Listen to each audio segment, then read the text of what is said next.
Everyone at that office party believed I was gone. Not divorced. Not missing. Not distant. Gone. My husband had told his brother, his coworkers, and the company's legal department that I had passed away unexpectedly.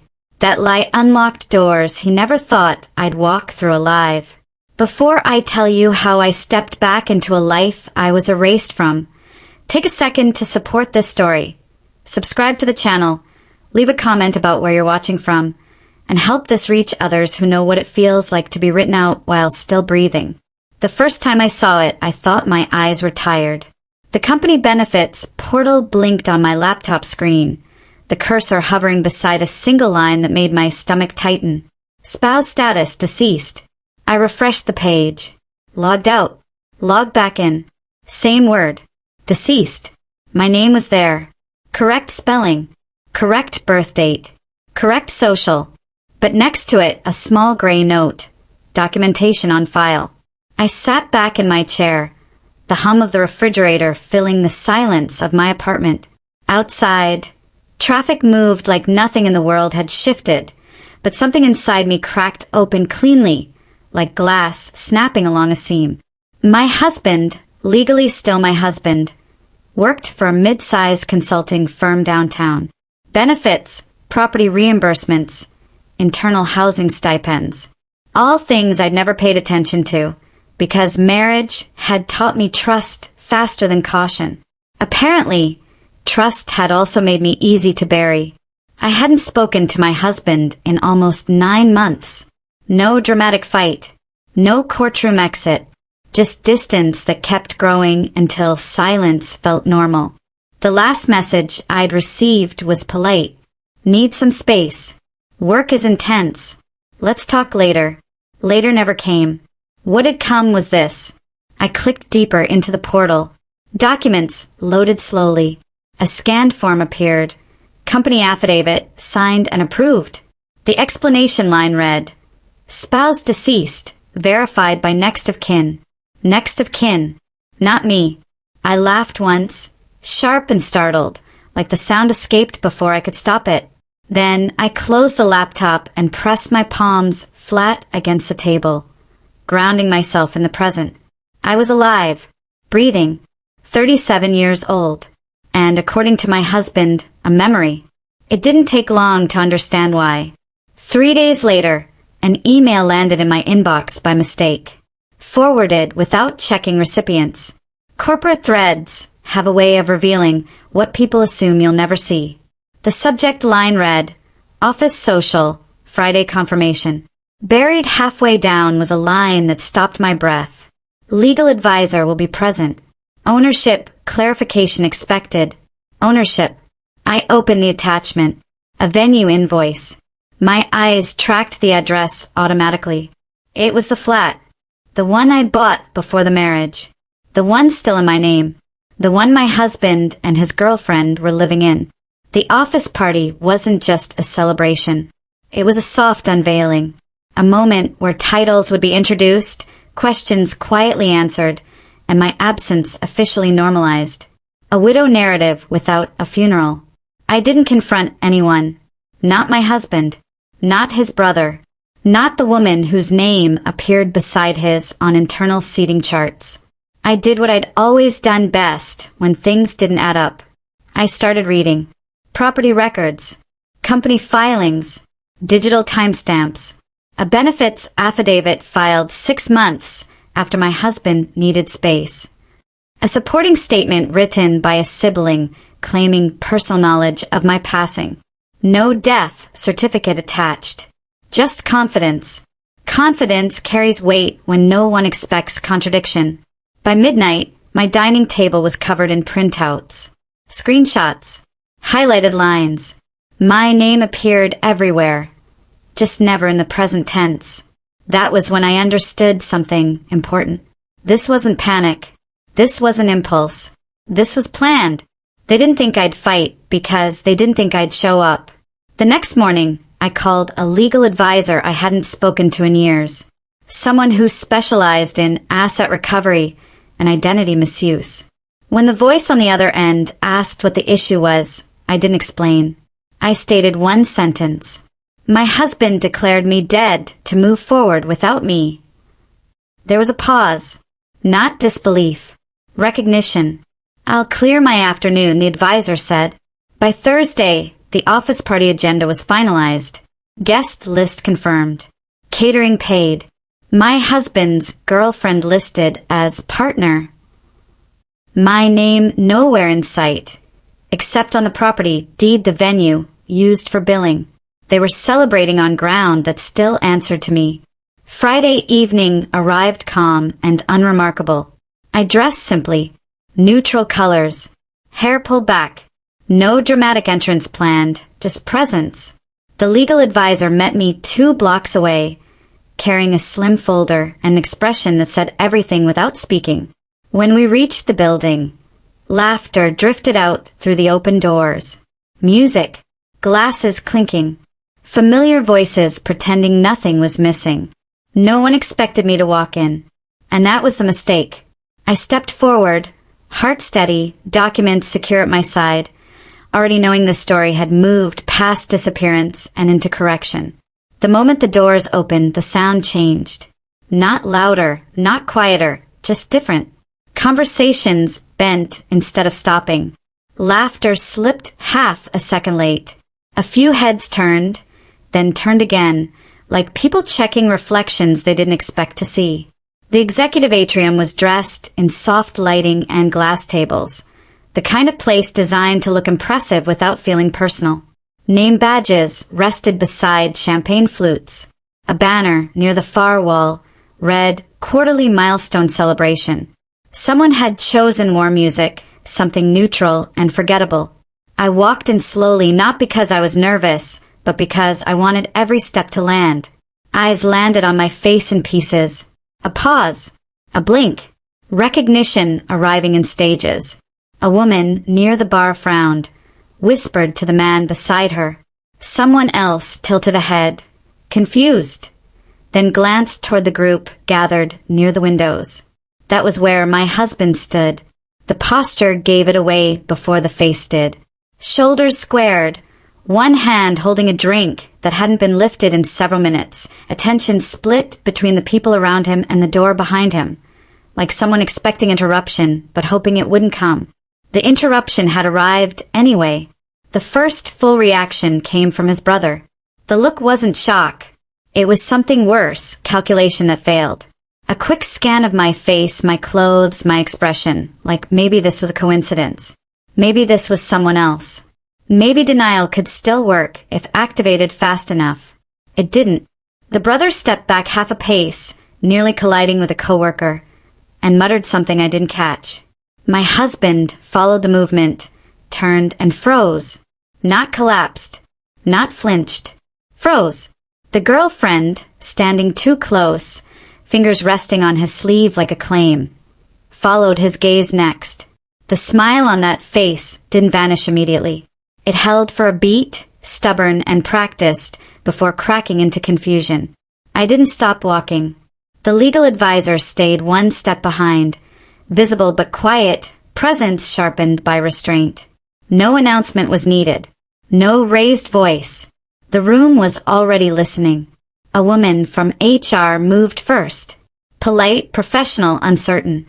She approached with a clipboard hugged to her chest like a shield. "Can I help you?" The HR woman asked, voice careful. "Yes," I said. "This is my property." Silence hit harder than shouting ever could. The HR woman blinked. "I'm sorry." "This flat," I repeated. "It's listed under my name. Purchased 7 years ago. Still registered. Still active." Someone coughed. Someone else set a glass down too hard. My husband opened his mouth. Closed it. Tried again. "What are you doing here?" he asked finally. The question wasn't angry. It was afraid. "I was invited," I said. Indirectly. That was when the girlfriend stepped forward. Defensive before informed, confidence rushing ahead of facts. "This is inappropriate," the girlfriend said. "This is a private company event." The legal advisor finally spoke, voice calm and level. "Private events don't override ownership rights or fraudulent declarations." The word fraudulent moved through the room like electricity. Quiet, but fast. The brother cleared his throat. There's been a misunderstanding. No, I said. There's been documentation. I reached into my bag and handed the legal advisor folder. The advisor didn't open it yet, just held it visible. 6 months ago, the advisor said, a benefits affidavit was filed stating the spouse of record was deceased. That affidavit was used to restructure housing stipends, adjust internal occupancy status, and justify exclusive use of this property. The HR woman's face drained of color. That affidavit, the advisor continued, was supported by a statement from next of kin. The brother shifted. The girlfriend's mouth opened. I didn't write anything illegal, the girlfriend said quickly. I was told. You were told, I said softly. I looked at my husband, the man who had once promised honesty because it was easier than lies. You said I was dead. The sentence landed flat and undeniable. He didn't deny it. Instead, he tried something else. It was complicated, he said. You weren't responding. Things were stalled. The company needed clarity. Clarity. The legal advisor opened the folder. Inside were copies of the deed, time-stamped emails, screenshots of the benefits portal, a notarized affidavit stating I was alive and contesting every claim made in my absence.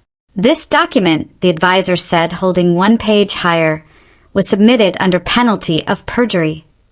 The HR woman stepped back, signaling to someone near the wall.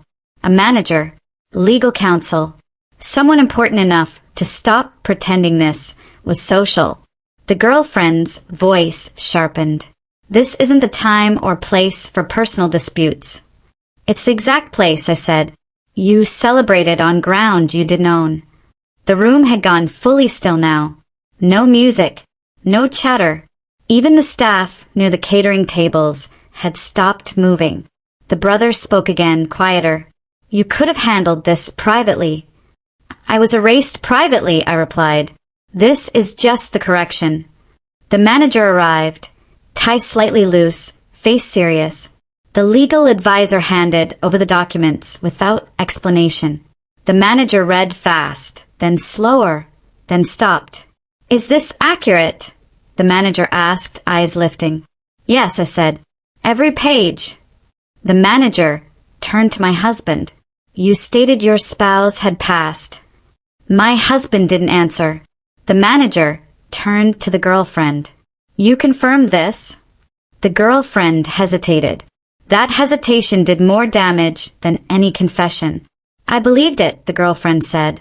Belief doesn't change paper. The legal advisor spoke again. Until ownership and occupancy are resolved, this event cannot proceed on this property. A murmur spread. Not outrage, embarrassment. The manager nodded once. We'll suspend the event. A staff member moved toward the sound system. Music cut off fully. Lights brightened slightly, too honest now. My husband finally found anger. You planned this, he said to me. You wanted to humiliate me. I met his eyes. You wanted to replace me. The girlfriend stared at him now, not at me. You said everything was settled, she said. He didn't respond. The brother backed away slowly, like someone stepping out of a spill. People began to gather belongings. Coats lifted. Conversations whispered. No one looked directly at my husband anymore. The HR woman approached me again, voice low. We'll need to file a report. I already did, I said, with the county. That was when the girlfriend's face changed. Not confusion, not anger, fear. You can't just take everything, she said. This is our life. This was my life, I replied. You just moved into it. Security arrived not for me, for the event. Guests filtered out, eyes darting. Curiosity fed enough to satisfy but not explain. When the atrium emptied, only 4 people remained. My husband, the girlfriend, the brother, me. The legal advisor closed the folder and placed it back into my bag. This doesn't end tonight, the advisor said to all of them, but tonight establishes reality. The brother left first. The girlfriend followed without looking back. My husband stayed. You didn't have to do this, he said quietly. Yes, I said. I did. I walked out without touching him, without another word, the sound of my steps echoing once, then disappearing.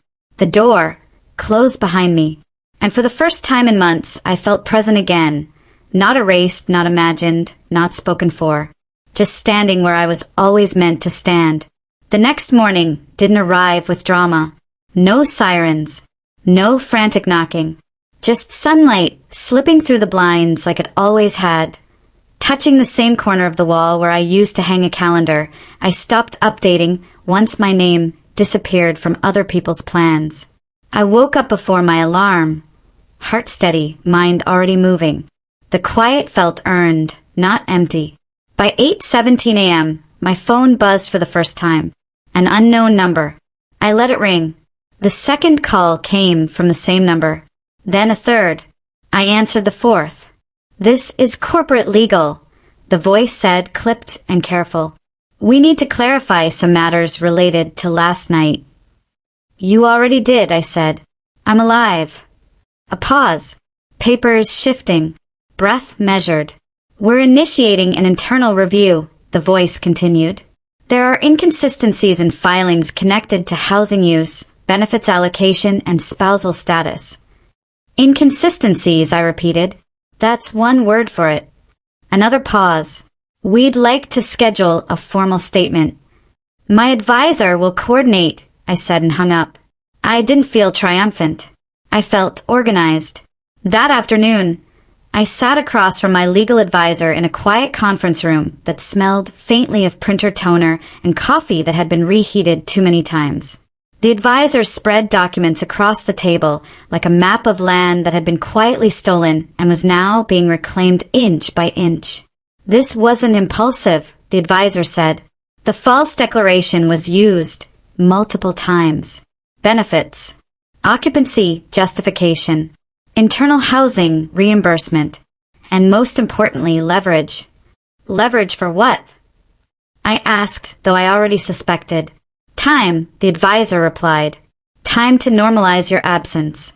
Time to make your return unlikely. The word unlikely stuck with me. Not impossible, just inconvenient enough that silence would seem easier. By evening, the calls started again. This time from numbers I recognized. The brother left a voicemail. No apology, just confusion dressed as concern. This went too far, the message said. We didn't think you'd take it public. Public, as if truth becomes offensive once witnesses exist. The girlfriend texted once, then twice. We need to talk. This is getting out of hand. I didn't reply. At 9:43 p.m., my husband finally called. I let it ring until the sound stopped feeling sharp. Then I answered. What do you want? He asked. I already have it, I said. That wasn't fair, he said. You blindsided me. You buried me, I replied. We're even on surprise. Silence stretched. Not dead air, thinking air. I didn't think you'd show up, he said. That's why you did it, I answered. The call ended without resolution, which felt appropriate.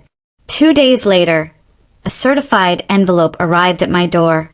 Inside was a formal notice from the company suspending all housing-related reimbursements tied to my husband pending investigation. A separate letter stated that benefits records were being corrected retroactively. My name returned to the system like it had always belonged there. Alive, active, verified. The girlfriend stopped texting after that. By the end of the week, another envelope arrived. This one from the municipal registry. A simple confirmation that the property title remained unchanged. Fully in my name, no pending transfers, no disputes recognized except the one I had initiated. Paper remembers what people try to forget. The first time I returned to the flat alone, the silence hit differently. Furniture was still where it had been. The couch angled toward the window. A mug left near the sink. Evidence of lives continuing without permission. I didn't rush. I walked room to room slowly, grounding myself in what was still mine. The legal advisor had recommended changing the locks immediately. I waited one night longer. That night, I slept in my own bedroom for the first time in nearly a year. The ceiling fan hummed. The mattress remembered my weight. In the morning, I called the locksmith. By noon, keys were obsolete. The confrontation didn't come right away. It waited until the evening, until confidence tried one last time. A knock echoed through the hallway, sharp and certain. I opened the door to find my husband standing alone. "You locked me out," he said. "Yes," I replied. "You can't do that." "I already did." He stepped back, then forward again, frustration bleeding through restraint. "This doesn't have to be like this." "It already is," I said. "You're blowing this up," he said. "People are asking questions." "They should," I replied. "You're making me look like—" I cut him off, like someone who declared a living spouse deceased to make life easier. The words landed heavy. He looked away. "I didn't mean it like that." "Meaning doesn't matter," I said. "Records do." He tried another angle. "The company's reviewing everything. If they decide this was a misunderstanding—" "It wasn't," I said calmly. "And if they decide otherwise, I still own this place." Silence again. "I need access," he said finally. "My things are inside." "You'll get a list," I replied. "We'll schedule retrieval." He scoffed. "You're treating me like a stranger." "You treated me like a memory," I said. "This is improvement." He left without another word. The next day, the company's legal department called again, this time with more humility. "We've identified procedural violations," the voice said. "False declarations were accepted without sufficient verification." "That sounds like your problem," I replied. "It may extend beyond internal discipline," the voice continued. "There could be regulatory implications." "I'll cooperate fully," I said. "I already am." By Friday, the brother sent another message. Longer, softer, still self-centered. "You didn't have to destroy everything." I stared at the screen for a long moment before typing one sentence. I didn't destroy anything that wasn't already broken. I blocked the number. That evening, the girlfriend showed up unannounced. The intercom buzzed. I didn't answer immediately. I watched through the camera instead. Confidence had abandoned the posture outside. Shoulders slumped. Eyes scanning. Hands clasped together like a plea. I opened the door but didn't step aside. "This is a mistake," the girlfriend said quickly. "I didn't know everything." "You knew enough," I replied. "I trusted what I was told," the girlfriend insisted. "I didn't think." "You didn't ask," I said. "That was the choice." Silence again. "What happens now?" the girlfriend asked. "You leave," I said, "and you don't come back." The girlfriend swallowed. "You're serious?" "I've never been clearer," I replied. She nodded once, defeated, and turned away without another word. When the door closed, I leaned against it and breathed, not out of exhaustion but relief. For the first time since my name had been erased, it felt fully returned. Not restored to where it was before, but repositioned where it belonged. The following week, corporate findings became official. My husband was placed on administrative leave, pending further review. The benefits affidavit was flagged as fraudulent. Internal access privileges were restricted. The story spread quietly. Not gossip. Awareness. People stopped avoiding my gaze in public spaces. Former coworkers reached out. Acquaintances who had heard something now heard the rest. Truth doesn't need volume. It needs consistency. One afternoon, I received a message from a number I almost didn't recognize. "I'm sorry," it read. "I believed the version where you were already gone." I didn't respond. Apologies that arrive after exposure aren't apologies. They're adjustments. That night, I sat alone in the flat, lights dim, windows open, city noise drifting in like proof of continuity. I poured a glass of water and held it, watching the surface steady. I wasn't celebrating. I was reclaiming. And somewhere between the quiet and the clarity, I understood something simple and final. Being declared gone doesn't end a life. It just reveals who planned to live without you. And I was done being useful to people who needed me erased to move forward. The investigation didn't stay quiet for long. Silence had done enough damage already.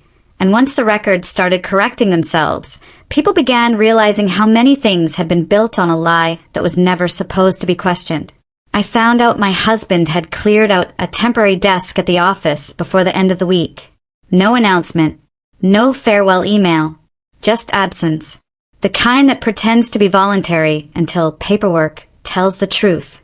The company requested a sworn statement 3 days later. In person, the conference room was larger than the last one. Glass walls, long polished table, 2 representatives from corporate compliance, 1 outside legal consultant. My legal advisor seated beside me, quiet, composed, already 10 steps ahead.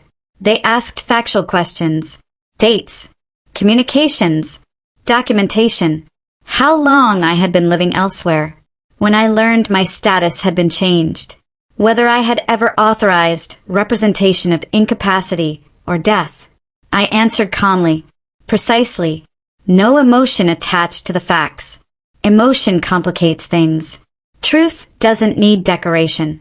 When they asked how I felt discovering I'd been declared deceased in internal systems, I paused.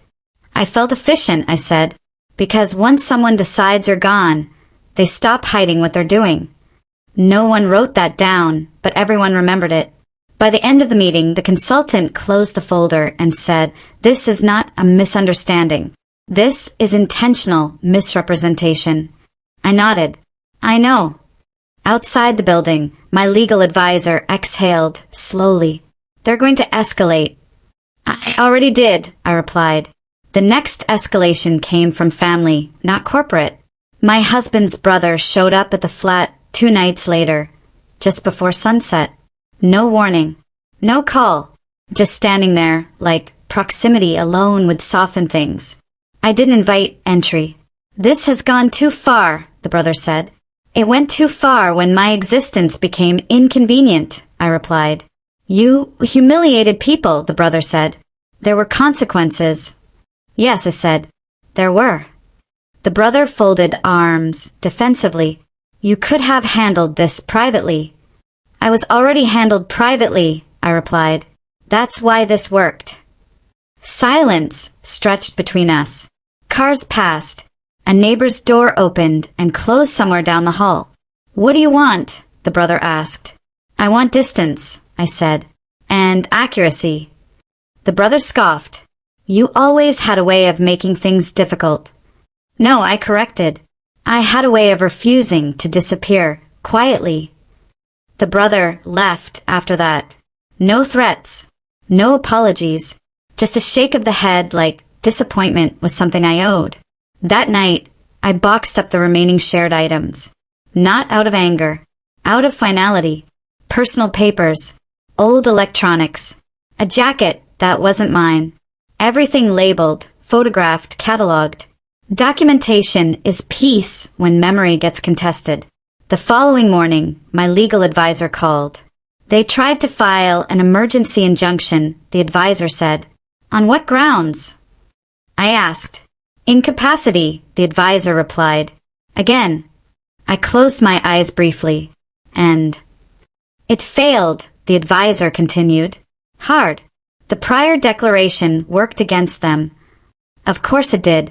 Once someone lies loudly, they forget how echo works. By the end of that week, the formal separation paperwork was initiated. Not dramatic, not rushed, just inevitable. My husband didn't contest the property. Couldn't. Didn't contest the records. Wouldn't. Everything that could be fought had already lost traction under scrutiny. What surprised me wasn't the legal outcome. It was how quickly people adjusted once the truth stopped being optional. Friends who had gone quiet reached out cautiously. Some apologized. Some didn't. Some just checked in as if distance could be rewound without explanation. I accepted none of it personally. Everyone does the best they can with the version of reality that costs them the least. One afternoon, I returned to the office building where the party had taken place. Not to confront, to retrieve something. Security recognized me this time. Not with surprise, with recognition. The receptionist smiled. "You're cleared for records." I nodded. The HR office handed over a slim envelope. Copies of corrected files. My name restored. Status amended. An official acknowledgement of error. At the bottom, a single line stood out. Rectification completed following verified proof of life. Proof of life. I laughed quietly to myself as I left the building. The irony would have been funny if it hadn't been instructive. Back at the flat, I opened the windows and let the air move through rooms that no longer felt occupied by unfinished arguments. I sat on the floor with my back against the couch and let stillness settle properly for the first time. That's when I realized something important. I wasn't angry anymore. Anger burns fast. Clarity lasts longer. The final confrontation didn't come from my husband. It came from the girlfriend. A formal letter arrived by courier. Not emotional. Not apologetic. Legal. A cease and desist. Claims of reputational harm. Allegations of malicious exposure. I read it once. Then again. Then handed it to my legal advisor without comment. The advisor smiled faintly. "This won't survive response." "What do you recommend?" I asked. "Receipts," the advisor replied. "We sent them. Screenshots. Dates. Timestamps. System logs. Correspondence. Official filings. Sworn statements." The response came 4 days later. Withdrawal of all claims. Silence followed. By the end of the month, the flat felt different. Not because of furniture. Because of ownership. Not legal ownership. Presence ownership. I rearranged nothing. I removed nothing unnecessary. I didn't redecorate to mark a new chapter. I simply lived. One evening, as the city settled into its nighttime rhythm, I stood by the window and watched lights flick on in other buildings. Lives continuing. Stories overlapping without awareness of each other. I thought about how easily someone had decided I was done, and how unprepared they were for my return. The last message I ever received from my husband arrived just before midnight one Sunday. "I never thought you'd do this." I typed back one sentence. "You never thought I'd be seen." I blocked the number. That was the end of the conversation. Not with drama. Not with revenge. With closure. And for the first time since my name had been erased from records, conversations, and assumptions, I slept without rehearsing explanations in my head. Because explanations are only necessary when permission is required. And I was done asking for it. I woke up on the first morning after everything settled and didn't reach for my phone. That was how I knew something had finally shifted. No alerts waiting.